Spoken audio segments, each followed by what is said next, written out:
nous sommes aujourd'hui là pour célébrer le baptême du Seigneur. C'est un dimanche de transition.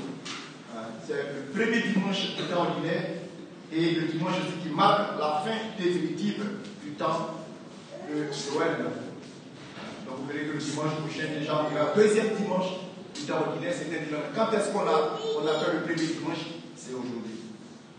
Vous comprenez? Alors bien aimés chers frères et sœurs, en ce dimanche du baptême du Seigneur, Isaïe, le prophète Isaïe, dans le livre de la consolation, nous invite à avoir une grande confiance en Dieu, puisqu'il paraphrase vers Dieu lui-même.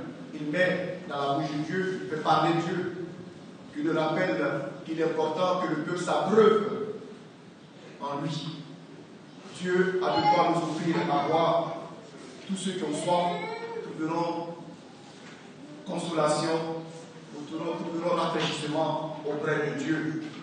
Ils n'auront aucune peine à acheter de l'eau, puisqu'elle est donnée gratuitement. Dieu nous donne tout gratuitement. Il s'offre à nous-mêmes. Il nous rappelle qu'il fera tout pour que nous soyons considérés. Parce que nous sommes ses créatures. Et vous connaissez le prophète Isaïe, il est le premier qui a assimilé Dieu à un côtier. Donc Dieu prend soin de sa créature. Il est vrai que le peuple d'Israël a connu des moments difficiles à travers l'exil, des moments pénibles, mais rappelons-nous que toute épreuve contribue justement à faire grandir toute personne. Oui, les épreuves aussi nous sont bénéfiques. À travers les épreuves, nous rencontrons Dieu. Et lorsque nous rencontrons Dieu dans les épreuves, nous demeurons définitivement fidèles à Dieu. Et Dieu nous rappelle qu'il s'engagera avec le peuple, avec une alliance éternelle, une alliance éternelle, une alliance qui ne sera jamais rompue. Cette alliance qui va même se concrétiser par l'avènement du Fils de l'homme, par Jésus-Christ. Car tout ce que Dieu dit, il le fait. Il vous le dit, mes pensées ne sont pas vos pensées. Bien-aimés, chers frères et sœurs, il peut arriver que parmi nous, encore nous-mêmes, les hommes, nous ayons des pensées obscures, lugubres, même incubes souvent. Mais nous ne devons pas assimiler ou même mettre nos pensées au même niveau que Dieu. Encore, certains vous disent, mon Père, j'ai des doutes. J'ai des doutes et quelquefois même, je me perds. Je crois que ce n'est plus le moment d'avoir des doutes. C'est le moment de renforcer notre confiance en Dieu. C'est le moment de faire plus que jamais confiance en Dieu, surtout dans les moments les plus difficiles de notre existence. Bien lui, le vent soufflait tellement, je me dis, mais c'est l'Apocalypse qui a commencé. L'Apocalypse, c'est pas possible. La force, la vitesse du vent. Je dis, Seigneur, protège-nous. Peut-être que la maison peut se... La voiture peut s'enlever. Et je suis convaincu qu'il y a des gens qui ont perdu leur voiture ici cette nuit. Tellement le vent était fort. Ceux qui n'ont pas de maison solide. C'est en ce moment précis là que tu invoques ton Dieu afin qu'il te protège, toi et ta famille. Et que rien ne se gâte et ne se brise autour de toi. Et que ton intégrité physique en soit préservée. Bien-aimés, chers frères et sœurs, la pluie et la neige qui descendent des cieux ne retournent pas sans avoir abreuvé la terre, nous dit le Seigneur. Car je ferai descendre sur vous la rosée d'abondance. Une abondance de rosée. Et c'est cela que nous devons retenir aujourd'hui. Quand Jésus est venu à marcher jusqu'à Jean le Baptiste pour se faire baptiser, il avait un seul objectif. Un seul objectif. C'était d'être proche de l'homme. C'est tout. Vous voyez, souvent, les gens disent, toi-même qu'on fait d'abord. Peut-être cette expression, on ne l'entend pas ici. Ça, c'est l'expression du toi-même d'abord. Va, mais puis on va te suivre. Évidemment, c'est la meilleure pédagogie. C'est la meilleure pédagogie. Un père, tu n'as jamais donné l'exemple et tu veux que tes enfants te suivent. Et Dieu, qui est un fait pédagogue, il connaît l'humanité. Dieu s'exécute toujours avant nous. Dieu prend l'initiative toujours avant nous. Dieu va au-devant, justement, de ce que l'homme peut penser.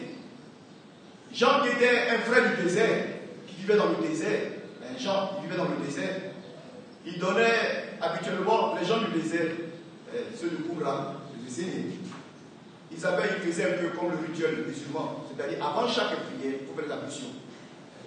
Pour les juifs. Mais encore plus, il fallait se purifier, se baigner.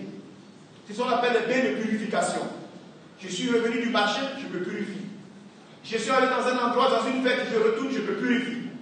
J'ai travaillé un peu, je viens, je dois prier, je me purifie. À tout moment, c'est des purifications, à n'en point fini. Il faut descendre. Et il y avait une eau spéciale pour se purifier. Et Jean était de cette lignée-là, de ce groupe-là. Voilà, il est sorti. Et ce bain de purification, parce que eux, mis à part par le Seigneur, vivant dans une sainteté absolue, lui-même Jean, et vous connaissez son histoire, dans une sainteté absolue, Jean le Baptiste, il va arriver à les trouver à la Haïm, près au Jourdain, pour donner le baptême, le bain de purification, ce bain de purification au peuple d'Israël. Que devons-nous faire? C'était la question que les gens nous posaient. Il dit, convertissez-vous. Convertissez-vous. Alors il descendait dans les eaux, il se faisait baptiser. Et voilà que Jésus avance vers ces eaux-là. Et Jean le constate tout de suite. Il interpelle le peuple. Il y a quelqu'un ici, il y a quelqu'un là, dans la foule, qui est plus grand que moi. Je ne suis pas digne de défaire la pouvoir de ses sandales. Je ne sais pas pourquoi il vient vers moi. Et Jésus, celui qui n'a rien du tout, Jésus l'observe. Et Jésus descend dans les eaux du Jourdain. Il va descendre dans les eaux du Jourdain. Dieu lui-même piétine, va au fond des abîmes, prend nos péchés, se fait pécheur et descend parmi nous. Pas pour purifier ses péchés, mais tout simplement pour sanctifier les eaux du Jourdain. Pour donner un sens au baptême que nous recevons. Et ce baptême-là, on ne peut plus le répéter. On ne peut plus le répéter. C'est un baptême qui est donné une fois pour toutes. C'est un baptême une fois pour toutes. Vous comprenez que ici, au Sénégal, cette expression a son pesant d'or. Et il faut le répéter constamment. Le mettre même dans vos maisons, là, encadré. Nous avons reçu le baptême. Quand le bébé, vous les prenez le bébé, vous venez, quand il grandit, papa, vous tu mets dans la maison. Au fur et à mesure qu'il grandit, il dit, papa, pourquoi tu as écrit ça? C'est pour que tu n'ailles pas apostaser lui-même. Ton baptême, tu l'as reçu une fois pour toutes. Et papa, disent les Grecs. Une fois pour toutes. Fini. Il n'y a pas deux baptêmes. Il y a un seul baptême. Oui, vous avez la chambre. C'est ça. On prend le chant. Une seule fois.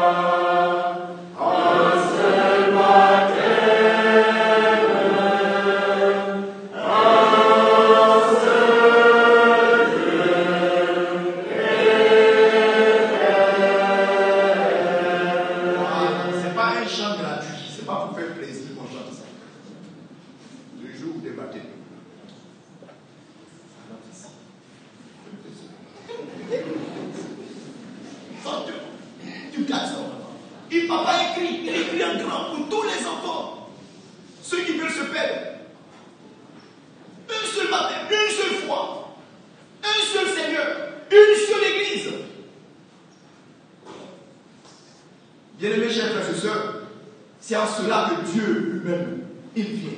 Pour que le témoignage en soit parfait et vérifié, Jésus descend dans les eaux du Jourdain pour sanctifier ces eaux-là. Et cette voix qui se fait entendre, c'est la voix de Dieu, Père. Et l'Esprit Saint qui vient confirmer tout cela pour la mission pour laquelle Jésus commence. C'est pour cela que le pape François a institué comme premier mystère lumineux, mystère de mission, le baptême du Seigneur. Le pape Jean-Paul II. Le saint pape Jean-Paul II, pas François, vous pouvez regarder, il faut me corriger. Saint Jean-Paul II. Baptême. Premier mystère lumineux. Mystère de mission.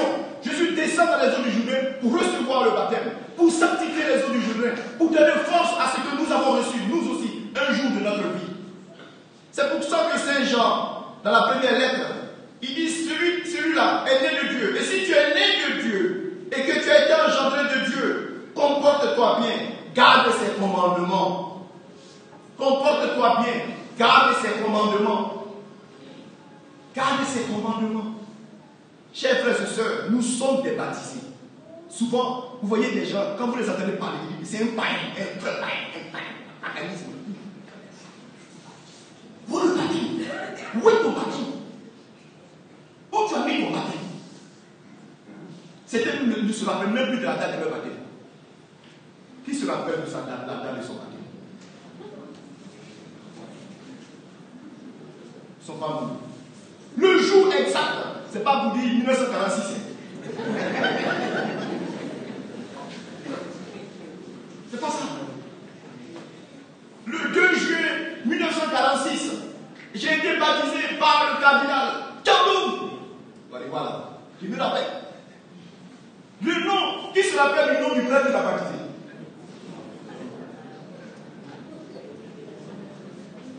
Celui qui m'a baptisé s'appelle Akafoukra. Il est vieux. Vous le retrouvez à Saint-Jacques le Cocody, le doyen, vous allez avec Saint-Jacques. Il est vieux. Il a été cérémoniaire, le cérémonier en chef du cardinal Yabo, Bernard Yabo. Akafoukra. Recteur, 3 fois recteur du grand séminaire. C'est lui qui m'a baptisé. Je retiens son nom. Je ne mon père, c'est toi qui m'as baptisé. Il est prêtre encore, il est vieux, il est fatigué. C'est un doyen pionnier, il vit encore. La date, tout là. Jour de l'ascension. Bien-aimés chers frères et sœurs, cela nous permet de mener une vie en présence du Seigneur. Grâce à notre baptême, nous menons une vie en présence du Seigneur. Nous conservons justement la grâce baptismale. Et quand vous venez à la confession, le prêtre vous dit, grâce au sacrement de réconciliation, vous retrouvez votre innocence baptismale. Comme au jour de votre baptême, vous recevez justement. C'est pour cela que quand tu viens te confesser, il ne faut pas cacher certains péchés. Il faut dire tout. Tout on te lave, comme au jour de ton baptême. On te lave proprement et tu repars comme un nouveau baptisé. Tu peux même te venir en blanc pour dire mon Père, j'ai reçu encore. C'est le sacrement qui efface tous tes péchés. Il est important, bien aimé, de vivre en présence du Seigneur. Constamment, tous les jours. Tous les jours. C'est ça justement. Et Jésus ne commence pas son ministère sans passer par là. C'est là que commence notre ministère. Tous les baptisés, tous les chrétiens baptisés sont appelés à être en service. Je remercie et je félicite tous les chrétiens engagés sur la paroisse. Tous ceux qui sont engagés sur la paroisse. Tous les dimanches, engagés. En semaine, engagés. Des chrétiens qui donnent de leur temps et qui sont disponibles. Hier, j'ai célébré une messe pour une paroissienne. Anniversaire. 1 an de décès. Je l'ai dit à la fin de la messe. Je l'ai dit carrément, je l'ai dit au fort. Les gens disent oui, ça nous énerve. Même quand ils parlent, ça nous énerve. Je ne veux pas. J'ai dit que la femme pour qui j'ai célébré cette messe, elle le mérite. Parce que toute la communauté chrétienne témoigne pour toi. Et quelqu'un dit, moi aussi je fais ça. Il faut faire ça aussi pour mon papa ou pour mon frère. C'est que tu as fait pour le. Je ne fais pas. Je ne le connais pas. Il n'est pas engagé sur la paroisse. On l'a même oublié. Chez moi, quand vous êtes baptisé, que vous perdez votre carnet de baptême, arrangez-vous pour le trouver.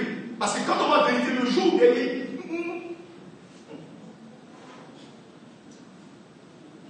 quand tu es baptisé, engage-toi sur ta paroisse. Engage-toi dans l'église. Même si tu dois venir tous les dimanches déposer un pot de fleurs, même comme ça, même soulever même un bip pour déposer là, c'est déjà pas mal. Mais ne reste pas chrétien anonyme. Ne rentre pas dans l'anonymat. Ne rentre pas dans l'anonymat. Ne te cache pas. Ne dis pas que moi, je viens à la messe. Je suis assis là. Voilà, quand je sors. Bonjour mon père, au revoir. C'est pas comme ça. Et toute ta vie, aucun engagement, aucun signe concret manifeste que tu es chrétien. Souvent même au bureau, les gens parlent. On critique même l'église. Parce que tu ne connais rien de ton église. Tu ne sais rien de ton église. Tu ne peux pas parler. Tu ne peux pas parler. Tu ne peux pas. Parce que tu ne connais rien de l'église. Rien. Tu es chrétien anonyme. On nous critique jour et nuit. Là, même souvent on nous insulte. On traite les prêtres de tous les mots. Le pas, les épées. On nous dit tout ce que tu as. C'est mon je ne connais pas. Qu'est-ce que tu vas dire? Parce que tu n'es pas engagé. Tu n'écoutes même pas. Quand on fait les enseignements à l'église, tu n'écoutes pas. Le prêtre, tu n'écoutes pas. C'est qu'on dit, tu n'écoutes pas. Bien-aimés chers frères et sœurs, Jésus nous invite en ce jour à être avec lui. Car il est solidaire de nous. Le Seigneur est solidaire de nous. Il est solidaire de l'humanité que lui-même a créée. Et il veut marcher avec elle. Il veut que nous soyons identiques à lui. Voilà pourquoi il s'est donné à nous à travers les eaux du baptême. Que le Seigneur mette en nous et et renouvelle en nous la grâce de notre baptême. Que Dieu nous donne la force d'être des fidèles chrétiens, disciples de lui, attachés à lui. Que Dieu nous donne la grâce de ne jamais l'abandonner, car lui seul peut nous sauver. Lui qui est vivant pour les siècles des siècles. Amen.